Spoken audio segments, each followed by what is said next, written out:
네.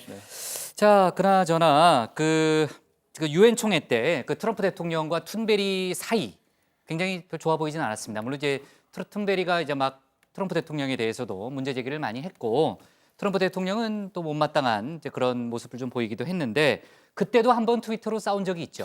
네, 그때 이 트럼프 대통령이 이 툰베리가 유엔에서 한 연설을 트위터에 올려놓고는 밝고 멋진 미래를 기대하는 매우 행복한 어린 소녀로 보인다. 만나서 반갑다라고 적었습니다. 그러니까 뭐 어린 소녀가 뭣도 모르고 하는 얘기다. 뭐 사실상 조롱이 섞여 있는 트윗이었는데요. 그때 이 툰베리가 반격에 나선 겁니다. 이 본인의 트위터 자기소개서에 이 문구를 이 트럼프 대통령이 언급한 밝고 멋진 미래를 기대하는 행복한 어린 소녀라고 바꿔놓은 건데요. 나를 조롱하라는 것 같은데 나는 눈 하나 깜짝하네. 뭐 이런 뜻으로 보입니다. 네, 뭐 이번에도 비슷하네요. 그러니까 이번에도 자기 소개를 트럼프 대통령이 한 말로 그대로 바꿨다는 거잖아요. 아까 신반장이 소개했지만 글쎄요, 뭐 굳이 어린 환경 운동가를 상대로 해서 분노 조절 장애다 이런 표현을 좀 쓸 필요 있었겠느냐 이런 지적이 나올 수 있고요. 실제로 그런 비판이 많이 나오고 있죠. 네, 그렇습니다. 사실 뭐 왜 저런 글을 올렸는지 그 이유는 뭐 트럼프 대통령만 알겠지만 자, 트럼프 대통령이 흔히 말해서 조금 이 관심 끄는 걸 되게 좋아하는 그런 스타일이잖아요. 그래서 매번 이 내가 노벨상을 받을지도 모른다, 내가 올해의 인물이다, 뭐 이런 자아자찬식의 표현을 굉장히 많이 쓰곤 하는데 타임지가 올해의 인물로 이 툰베리를 선정하니까 약간의 이 질투를 표출한 게 아니냐, 뭐 이런 해석도 나오고 있습니다. 네, 제가 그 해석에 근거를 좀 가지고 와봤는데요. 자, 이게 지금 보시는 게 그 툰베리를 올해의 인물로 선정한 타임지 표지입니다. 사실 어제 제가 한번 들고 나왔는데 제작비가 아까워서 한 번 더 들고 나왔고요. 이거 고반장이 잠깐 들어주시면, 그리고 지금 제가 들고 있는 건 트럼프 대통령의 재선 캠프 트위터에 올라온 사진입니다.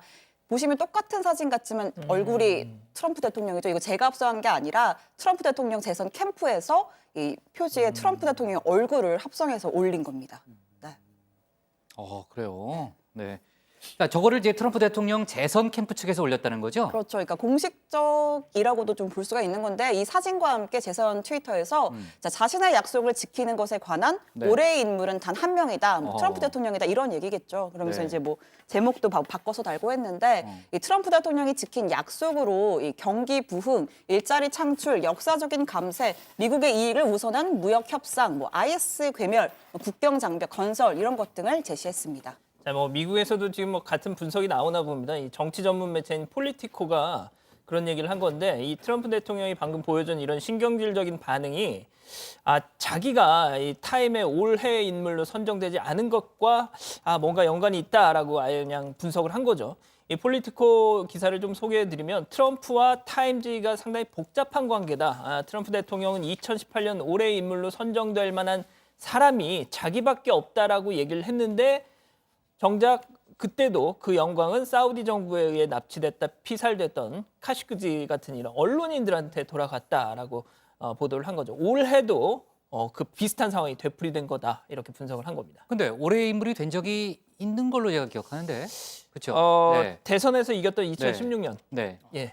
그때 맞죠? 예, 그때 됐었죠? 네. 뭐 당연히 그때는 네. 그 해 주인공일 그렇죠. 테니까요. 근데 네. 뭐 그걸로는 또 부족했는지 매년 자기가 돼야 된다고 생각을 하는지 네. 누구처럼요. 네, 좋습니다. 예, 누군지 알아요. 근데 손가락이 보였어요, 최 반장? 네, 네. 좋습니다. 누구죠?